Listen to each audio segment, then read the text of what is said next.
me këto sjellje ju silleni edhe qeverisin. Edhe një herë zoti Noga, ju të rreq vëmendje për etikën dhe për fjalorin. Komisioni për çështjet e brendshme dhe të mbrojtjes, ku ministri Pirro Vengu prezantoi buxhetin e mbrojtjes, është shoqëruar me debate. Deputeti demokrat Flamur Noka tha se buxheti i Shqipërisë për mbrojtjen nuk përputhet me standardet e NATO-s. Realisht, po të analizosh buxhetin që ju keni paraqitur, mbrojtja merr 1.55%.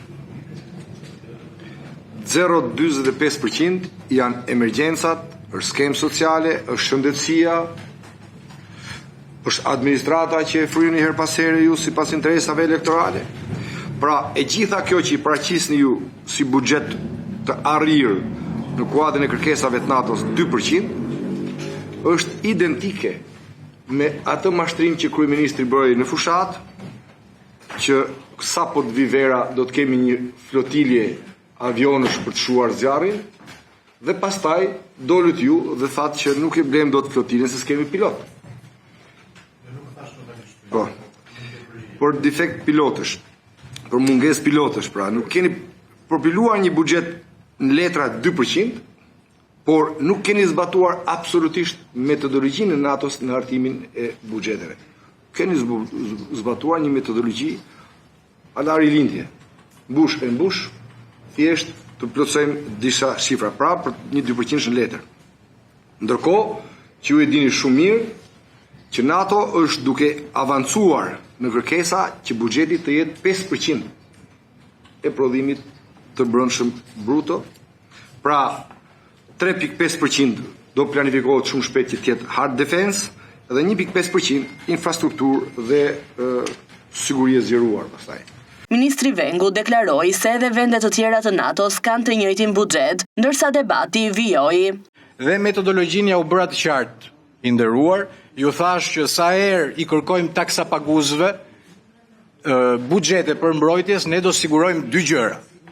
E para do sigurojmë që sa herë bëhet një shpenzim të kemi një mbulim kapacitetesh civile dhe ushtarake. Dhe e dyta do sigurojmë që sa herë ne shpenzojmë, ne lëmë vlerë të shtuar ekonomike përmes industrisë ushtarake. Këtu, ju thash, ka shembuj të tjerë brenda aleancës që bëjnë të njëjtin buxhetim dhe synimi është integrimi i kapaciteteve dhe jo ndarja e kapaciteteve. Prioritetet tona patjetër janë për të investuar në prodhim mjetësh blinduara. Mjetet blinduara që gjatë qeverisjes tuaj i quat për scrap. Po patjetër do investojmë në sisteme antidron, sepse e kërkon dhe legjitimohet nga kërcënimet aktuale jo vetëm në Europë, por në mbar vendet e NATO-s, përfshirë dhe në Shqipëri. Por një gjë t'jeni të sigurt, ne nuk bëjmë tendera. Unë nuk merrem me tendera. Nëse juve merreni me tendera, ju uroj shumë suksese dhe vazhdoni merreni me tendera. Unë nuk merrem me tendera, unë merrem me prioritetet e qeverisë shqiptare, zotri, dhe këto tenderat korruptiv mund të çoni dhe jam krejt i gatshëm të jap llogari siç kam dhënë gjithë jetën time, sepse funksionari publik është i gatshëm të japi llogari për çdo vendimarrje. Buxheti për mbrojtje në vitin 2026 ka shifrën rekord prej 58.9 miliard lekësh me një rritje prej 12% nga viti 2025 dhe për herë të parë arrin në 2.12% të prodhimit të brendshëm bruto. Vengu nënvizoi se ky buxhet përcakton 5 prioritete. Prioriteti i parë, shkurtimisht, kapitali njerëzor, pasi në qendër çdo reforme që kemi bërë qëndron kapitali njerëzor, dhe garantojmë përmes këtij projekt buxheti 13 miliard lek, jo vetëm për pagat dhe mirëqenien e personelit, por sigurojmë vijimin e rritjes së pagave drejt mesatare së NATO-s. Prioriteti i dytë, gatishmëria operacionale me një fond për 16.3 miliard lekësh, të cilat do të garantojnë që çdo njësi e forcave të armatosura të jetë në gatishmëri të plotë, dhe kjo më çon ke prioriteti i tretë, që ka të bëjë me modernizimin dhe industrinë vendase. 2026 është viti i modernizimit të ushtrisë tonë dhe ringritjes së industrisë ushtarake vendase, me 29 miliard lek investime kapitale. Prioriteti i katërt, që besoj përbën interes për të gjithë ligjvëndësit, mbrojtja civile dhe siguria e komunitetit. Në çdo emergjencë, në planin tonë dhe në dëshirat tona operacionale, shteti duhet jetë padyshim i pari që mbrin.